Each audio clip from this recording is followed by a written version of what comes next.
স্বাগতম বন্ধুরা। একটা ছোট্ট গ্যারেজ থেকে শুরু হয়ে কিভাবে গড়ে উঠল পৃথিবীর সবচেয়ে বড় সার্চ ইঞ্জিন গুগল, জানেন কি? ল্যারি পেজ নামের এক সাধারণ তরুণের মাথায় জন্ম নেওয়া সেই আইডিয়া আজ কোটি কোটি মানুষের জীবনে অপরিহার্য হয়ে উঠেছে। আজকের ভিডিওতে আমি আপনাদের শোনাবো সেই অবিশ্বাস্য গল্প যা হয়তো আপনি আগে কখনো শোনেননি। তাই ভিডিওর একদম শেষ পর্যন্ত থাকুন, কারণ প্রতিটি মিনিটেই আছে চমক। ল্যারি পেজের নাম শুনলে আমাদের সবার চোখের সামনে ভেসে ওঠে গুগল নামের সেই বিশাল কোম্পানি, যেটি আজ আমাদের জীবনের প্রতিটি মুহূর্তে ব্যবহার করছি আমরা। কিন্তু এই গুগল কিভাবে তৈরি হলো? ল্যারি পেজ কেমন করে এমন একটি আইডিয়ার জন্ম দিলেন, আর সেই আইডিয়া কিভাবে বদলে দিল পুরো ইন্টারনেটের ইতিহাস, সেটাই আজ আপনাদের বলবো একেবারে শুরু থেকে, খুব সহজ কথায়, যাতে আপনাদের শুনতে শুনতে মনে হয় যেন সিনেমার মতো গল্প এগিয়ে চলেছে। ল্যারি পেজের জন্ম 1973 সালের 26 মার্চ আমেরিকার মিশিগান রাজ্যের ল্যান্সিং শহরে। তার বাবা কার্ল পেজ ছিলেন কম্পিউটার সায়েন্সের অধ্যাপক, আর মা গ্লোরিয়া পেজ ছিলেন কম্পিউটার প্রোগ্রামিংয়ের শিক্ষিকা। ছোটবেলা থেকেই ল্যারি এমন এক পরিবেশে বড় হচ্ছিলেন যেখানে কম্পিউটার, গণিত আর প্রযুক্তি ছিল প্রতিদিনের অংশ। বলা যায়, জন্ম থেকেই প্রযুক্তির জগৎ তার ভেতরে গেঁথে যাচ্ছিল। ছোট থেকেই তিনি বই পড়তে ভালোবাসতেন, বিশেষ করে বিজ্ঞান আর প্রযুক্তি বিষয়ক বই। এমনকি তার বাড়িতে অনেক পুরনো কম্পিউটার পড়ে থাকত, যেগুলো তিনি খুলে খুলে দেখতে আর বুঝতে চেষ্টা করতেন। ল্যারির পড়াশোনা শুরু হয় একটি মন্টেসরি স্কুলে। মন্টেসরি স্কুলের শিক্ষা পদ্ধতিই ছিল এমন যে সেখানে ছাত্ররা স্বাধীনভাবে চিন্তা করতে পারত, নিজের মতো করে জিনিস আবিষ্কার করতে পারত। আর সেখান থেকেই ল্যারির মনে জন্ম নেয় প্রশ্ন করার অভ্যাস। সবকিছু কেন, কিভাবে, কোন নিয়মে হচ্ছে তা জানতে চাইতেন তিনি। আর এই কৌতূহলই তাকে অন্যদের থেকে আলাদা করে তুলেছিল। 1991 সালে ল্যারি পেজ হাই স্কুল শেষ করার পর ভর্তি হন মিশিগান বিশ্ববিদ্যালয়ে। সেখানে তিনি পড়তে থাকেন কম্পিউটার ইঞ্জিনিয়ারিং। বিশ্ববিদ্যালয়ে পড়াশোনার সময়ও তিনি নতুন নতুন ধারণা নিয়ে ভাবতেন। কেবল বই পড়াতেই নয়, বরং তিনি বাস্তবে জিনিসগুলো কিভাবে কাজ করে সেটি দেখার চেষ্টা করতেন। একবার তিনি বিশ্ববিদ্যালয়ের হোস্টেলের প্রিন্টার নিয়ে পরীক্ষা করতে গিয়ে সেটিকে ওয়্যারলেস করতে চেয়েছিলেন। যদিও পুরোপুরি সফল হননি, তবু এই ধরনের পরীক্ষাই দেখায় তিনি কতটা আলাদা মনের মানুষ ছিলেন। পড়াশোনা শেষ করে ল্যারি পেজ কেবল চাকরি করতে চাননি, তার মন সবসময় নতুন কিছু আবিষ্কারের জন্য তৃষ্ণার্ত ছিল। তাই তিনি ভর্তি হলেন স্ট্যানফোর্ড বিশ্ববিদ্যালয়ে পিএইচডি করার জন্য। আর এখানেই তার জীবনের সবচেয়ে বড় পরিবর্তন ঘটে, কারণ স্ট্যানফোর্ডেই তার দেখা হয় সার্গেই ব্রিন নামের আরেক তরুণ গবেষকের সঙ্গে, যিনি রাশিয়া থেকে আমেরিকায় এসেছিলেন। প্রথম দিকে ল্যারি আর সার্গেই একে অপরকে খুব একটা পছন্দ করতেন না, কারণ দুজনের ব্যক্তিত্বই ছিল অনেকটা জেদি আর বিতর্কপ্রিয়। কিন্তু ধীরে ধীরে তারা একসঙ্গে কাজ করতে শুরু করেন আর বুঝতে পারেন যে দুজনের চিন্তাভাবনার মিল আছে। দুজনেই চেয়েছিলেন ইন্টারনেটকে এমনভাবে সাজাতে যাতে তথ্য পাওয়া সহজ হয়। তখনকার দিনে ইন্টারনেট খুব দ্রুত জনপ্রিয় হচ্ছিল, কিন্তু সমস্যা ছিল তথ্যের ভিড়ের মধ্যে সঠিক তথ্য খুঁজে পাওয়া খুব কঠিন। তখনকার সার্চ ইঞ্জিনগুলো যেমন আলতা ভিস্টা বা ইয়াহু অনেক সময় অপ্রয়োজনীয় ফলাফল দেখাতো। ব্যবহারকারীরা আসল তথ্য পেতে সমস্যায় পড়তেন।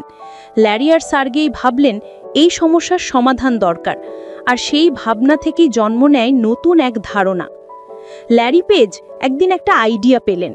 তিনি ভাবলেন, কোনো ওয়েবসাইট কতটা গুরুত্বপূর্ণ তা বোঝা যাবে এই দেখে যে অন্য কতগুলো ওয়েবসাইট তাকে লিঙ্ক করছে। যেমন একটি গবেষণাপত্রের গুরুত্ব বোঝা যায় কতবার সেটিকে উদ্ধৃত করা হয়েছে, তেমনি একটি ওয়েবসাইটে যদি অনেক লিঙ্ক থাকে তবে সেটি নিশ্চয়ই গুরুত্বপূর্ণ। এই ধারণা থেকেই জন্ম নেয় পেজ র্যাঙ্ক নামের এক অ্যালগোরিদম, যা পরে গুগলের প্রাণ হয়ে ওঠে। সার্গেই ব্রিন এই আইডিয়াকে বাস্তবায়নে সাহায্য করেন। তারা দুজন মিলে 1996 সালে তৈরি করেন একটি প্রজেক্ট, নাম দিলেন ব্যাকরাব, কারণ এটি আসলে ওয়েবসাইটগুলোর ব্যাকলিঙ্ক যাচাই করত।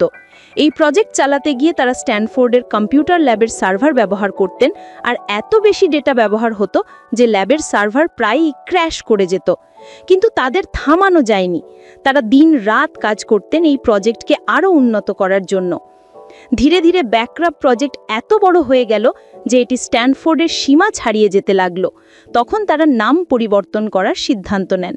নতুন নাম প্রয়োজন ছিল, আর তখনই এক বন্ধুর প্রস্তাব আসে গুগল নামটি ব্যবহার করেন। গুগল মানে হলো একের পর 100টি শূন্য। এটি প্রতীকীভাবে বোঝাচ্ছিল অসীম তথ্য খোঁজার ক্ষমতা। পরে সেটি হয়ে যায় গুগল, যা উচ্চারণে আরও সহজ। 1998 সালের সেপ্টেম্বর মাসে ল্যারি পেজ আর সার্গেই ব্রিন আনুষ্ঠানিকভাবে গুগল ইনক প্রতিষ্ঠা করেন। তাদের প্রথম অফিস ছিল ক্যালিফোর্নিয়ার মেনলো পার্কের একটি ছোট্ট গ্যারেজ। সেই গ্যারেজটি ছিল সান মাইক্রোসিস্টেমসের সহ-প্রতিষ্ঠাতা অ্যান্ডি বেক্টলশাইমের এক বন্ধুর বাড়ি। মজার বিষয় হলো, গুগলের প্রথম বড় বিনিয়োগও আসেছিল অ্যান্ডি বেক্টলশাইমের কাছ থেকেই। তিনি গুগলের ধারণা শুনেই সঙ্গে সঙ্গে 1 লাখ টাকার চেক লিখে দিয়েছিলেন, যদিও তখনও গুগলের কোনো ব্যাংক অ্যাকাউন্টই ছিল না। তাই চেকটা নগদ করতে কয়েকদিন অপেক্ষা করতে হয়েছিল। গুগল প্রথম থেকেই ভিন্নধর্মী ছিল। অন্য সার্চ ইঞ্জিন যেখানে বিজ্ঞাপন আর অপ্রাসঙ্গিক ফলাফল দিয়ে ভরে যেত, সেখানে গুগল ছিল পরিষ্কার, দ্রুত আর সঠিক।